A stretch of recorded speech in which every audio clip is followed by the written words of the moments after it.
औज़ुबिल्लाहिमिनश्शैतानिर्रजीम बिस्मिल्लाहिर्रहमानिर्रहीम क़ाल अल्लाहु तआला फ़िल क़ुरानिल मजीद वल फ़ुरक़ानिल हमीद हल यस्तवी अल्लज़ीना यअलमूना वल्लज़ीना ला यअलमून सदक़ल्लाहुल अज़ीम। अल्लाह पाक कुरान पाक में इरशाद फरमाते हैं कि क्या जानने वाले और ना जानने वाले बराबर हो सकते हैं। अस्सलाम वालेकुम, राशिद महमूद यूट्यूब चैनल की तरफ से हाज़िर हूँ। तो आज जैसा कि आपको इल्म है कि हमारा माहाना इकबाल सेशन मजलिस फ़ैज़ान इकबाल के ज़ेर तहत मुनक़्क़िद किया जाता है। तो आज उसी सिलसिले का 32वां प्रोग्राम है और हमारी खुशकिस्मती है कि आज हकीम हमीद अली तलाश साहब माशाअल्लाह बज़ात खुद तशरीफ़ फरमा है। तो आज जिस मौजू पर वो हज़रत अल्लामा इकबाल की शख्सियत के जिस पहलू पर रोशनी डालेंगे वो है इकबाल और तिब।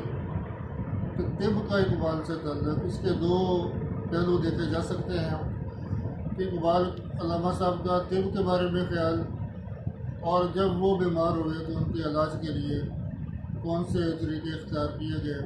अगरचे वो ख़ुद डॉक्टर हैं, हकीमुल उम्मत हैं, लेकिन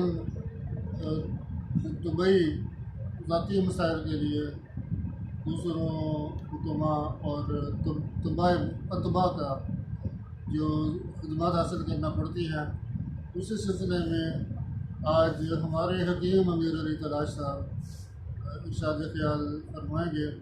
आज जिस तरह कि मैं बताया कि हमारे माहाना इकबाल सेशन का 32वां प्रोग्राम है और मैं ज़ाती तौर पर कभी गुजारिश नहीं करता आप लोगों से कि चैनल को सब्सक्राइब करें, लेकिन गुजारिश ना करने के अंदर भी एक गुजारिश होती है कि लाजमी करें कि जो भी देखे, जिसने सब्सक्राइब कर दिया हुआ पहले से, वो अपने दोस्तों को शेयर करें। क्योंकि हमारा बुनियादी मकसद तो यह है कि ज़्यादातर मैक्सिमम अफराद तक हमारा पैगाम पहुँचे और हमारा पैगाम पाकिस्तान का पैगाम है और अल्लामा साहब का वो पैगाम है जिनका असल पैगाम तो पोशीदा कर दिया, लेकिन हमें सिर्फ़ जो अल्लामा इकबाल के यौम इकबाल तक याद रह गए, इतना याद रह गया कि वो शायर मशरिक़ हैं, इतना याद रह गया कि वो हकीमुल उम्मत हैं, वो मुसव्विर पाकिस्तान हैं। उनका पैगाम क्या है वो हमारी कोशिश है कि हम आप तक पहुँचाएँ। उसी सिलसिले से आज 32वां प्रोग्राम है, 32वां माहाना प्रोग्राम। तो मैं मुल्तमिस हूँ जनाब कि हमीद अली तलाश साहब से कि वो तशरीफ़ लाएँ। बिस्मिल्लाहिर्रहमानिर्रहीम। जैसे कि हमारे अंजुमन फैज़ान इकबाल के सरपरस्त आला जनाब प्रोफेसर राशिद मामून साहब अपने इब्तदाई कलमात में बता रहे थे कि आज हमारा इकबाल सेशन का 32वां प्रोग्राम है और इकबाल और तिब के हवाले से आज हम गुफ्तगू करेंगे। क्योंकि मैं ख़ुद भी तबीब हूँ, लिहाजा इस इकबाल सेशन में फ़िक्र इकबाल की रोशनी में अगर अल्लामा इकबाल के हवाले से तिब के बारे में बात न की जाए तो ये अल्लामा साहब के पास भी जुल्म है और ख़ुद मेरे अपने साथ भी जुल्म है। ये ज़रूरी है, लेकिन चूँकि हम अपने इस मकाले की इब्तदा दरबार रिसालत मआब सल्लल्लाहु अलैहि वसल्लम में हाज़िरी के साथ शुरू करते हैं, लिहाजा सबसे पहले हाज़िरी लगाते हैं जनाब की बारगाह में। खुश हुआ जाता है हर नेमत उज़्मा लेकर, क्या नहीं आया तेरे कोचा से मंगता लेकर।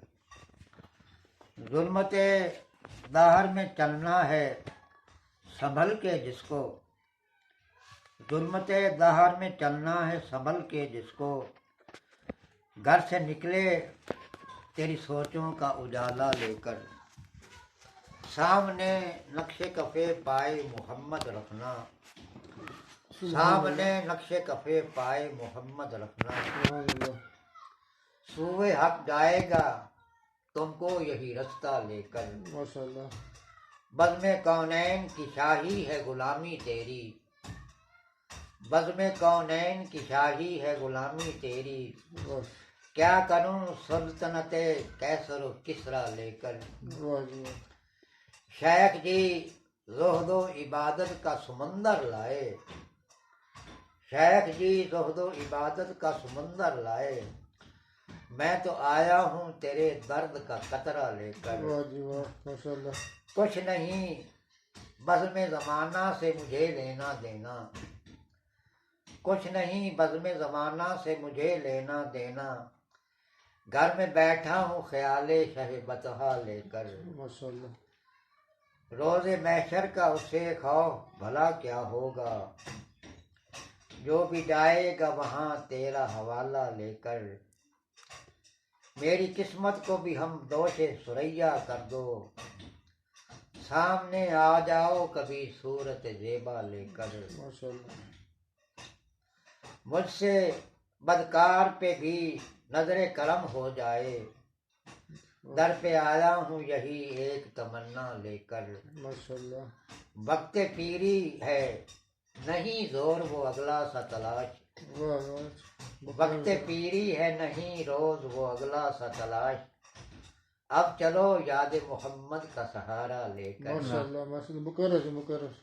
वक्त पीरी है नहीं जोर वो अगला सा तलाश, वाह जी अब चलो याद मोहम्मद का सहारा माशाल्लाह। लेकर। तो अनामुल इत्तिबा हजरत शेखुर रईस अबू अली सीना की किताब अल कानून फी तिब एक मुस्तनद किताब तिब के हवाले से समझी जाती है, जो 18वीं सदी ईस्वी तक यूरोप में भी पढ़ाई जाती रही और उसे तिब्बी अंजील का दर्जा हासिल रहा। वो अपनी किताब के इब्तदा में ही फरमाते हैं कि असल तबीब कुव्वत मुदब्बरा बदन इम्यूनिटी है, तबीब नहीं है। तबीब का काम तो सिर्फ ये है कि जहाँ ज़रूरत हो वो वहाँ कुव्वत मुदब्बरा बदन की मुआवनत कर देता है। जैसे किसी शख्स ने कोई बोझ उठाना हो, वो अकेला ना उठा सके तो दूसरा आदमी आके उसे सहारा दे के उसके सर पे रख देता है। बस तबीब का इतना काम ही है। असल जो तबीब है वो कुव्वत मुदब्बरा बदन है, उसका काम ही है मर्जों से लड़ना, जरासीम को ख़त्म करना, या जो भी टूट फूट हो रही है जिस्म में उसकी मरम्मत करना। ये सब कुव्वत मुदब्बरा का काम है, तबीब का काम नहीं है। जैसा कि बड़ा मशहूर वाक़या है बुखारी शरीफ का कि एक आदमी के भाई को पेचस लगे हुए थे, वो दरबार रिसालत माब सल्लल्लाहु अलैहि वसल्लम में हाजिर हुआ और सारी कैफियत बयान की, तो आपने फरमाया कि उसे शहद पिलाओ। वो चला गया, उन्होंने शहद पिलाया, वो पखाने और भी ज़्यादा हो गए। वो फिर दरबार रिसालत में हाजिर हुआ कि हजूर वो तो उसको तो तकलीफ ज़्यादा हो गई है। तो आपने फरमाया कि जाओ उसे शहद पिलाओ। वो फिर चला गया, फिर इसी तरह वो आता रहा। जब तीसरी बार आया ना, तो जनाब ने ये फरमाया कि अल्लाह का कलाम सच्चा है, तेरे भाई का पेट झूठा है। क्योंकि अल्लाह ताला ने फरमाया है कि फी शिफाउन लिन्नास, कि शहद में लोगों के लिए शफा है। अल्लाह का कलाम सच्चा है, तेरे भाई का पेट झूठा है, जाओ उसे शहद पिलाओ। उन्होंने फिर शहद पिलाया, वो ठीक हो गया। तो हिकमत के हवाले से में इसमें राज क्या था? इसमें राज ये है कि पेचश या इसहाल का जो मरज़ है ये दो किस्म का होता है, एक सादिक होता है, एक काजिब होता है।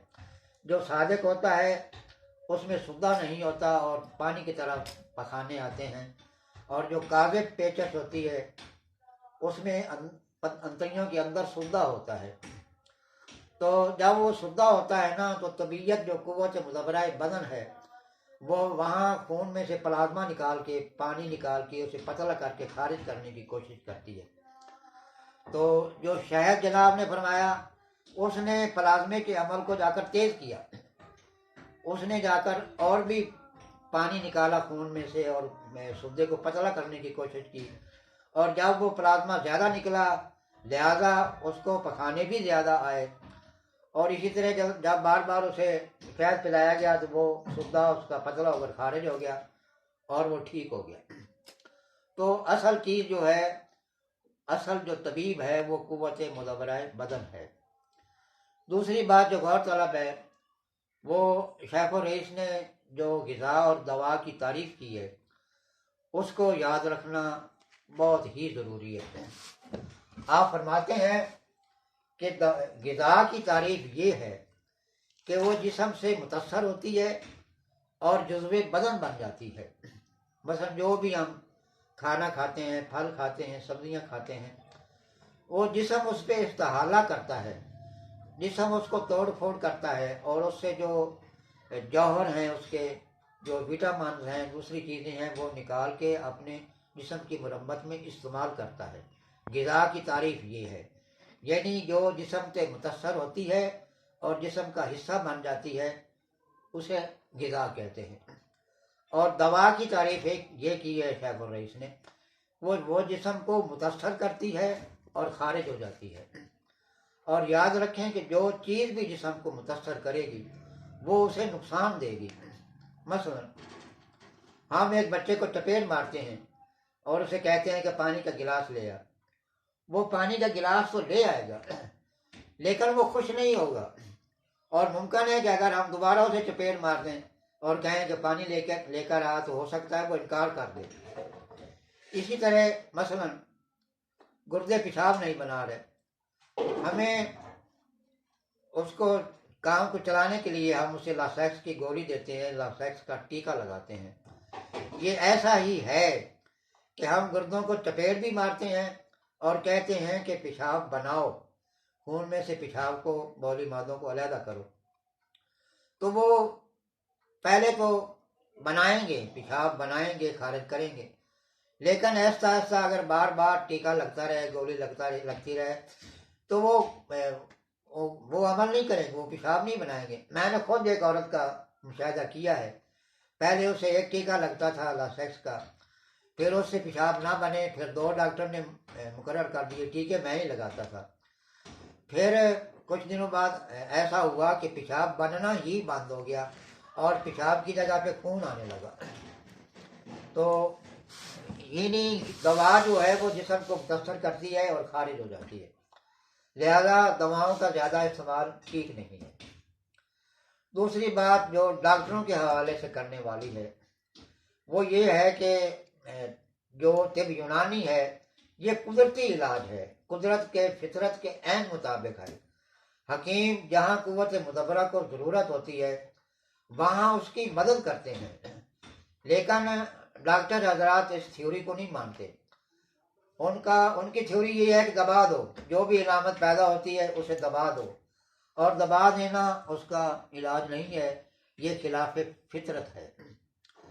हम यहाँ डॉक्टरों के खिलाफ कोई गुफ्तगू नहीं करना चाहते या कोई सबूत मुहैया नहीं करना चाहते, वो भी हमारे भाई हैं और एलोपैथिक ने भी बहुत तरक्की की है, बहुत से अमराज पे काबू पाया है। और जो सर्जरी है उसमें तो इन्होंने हैरान कर दिया है लोगों को कि सर्जरी इतने मकाम पे पहुंच चुकी है, अरूज कर गई है कि इंसान हैरान हो जाता है। सारा मकसद तो तबीबों का भी और हकीमों का भी यही है कि खिदमत खलक की जाए, अल्लाह ताला की जो मखलूक है उसकी खिदमत की जाए। लेकिन असल में ये जो है ना नज़रिया या थ्योरी वो उनकी ठीक नहीं है, ये गैर फितरती इलाज है। और ऐसा होता है कि एक मरज़ को फ़ायदा होता है, कोई और इलामतें पैदा हो जाती हैं। मैं छोटी मिसाल आपको देकर समझाता हूँ कि अल्लाह ताला ने एक बूटी पैदा की है सोमा कल्पा, उसमें अल्लाह ताला ने 2 जौहर रखे हैं, एफेड्रीन और री एफेड्रीन। जो कुदरत ने तनासब रखा है ना, या जो उसमें जौहर रखे हैं उसमें भी हज़ारों हिकमतें हैं। और एफेड्रीन और री एफेड्रीन में हिकमत ये है कि ये जो है ना एफेड्रीन, ये फेफड़ों की थैलियों को, नालियों को खोल देती है और दमे के मरीज को आराम आ जाता है।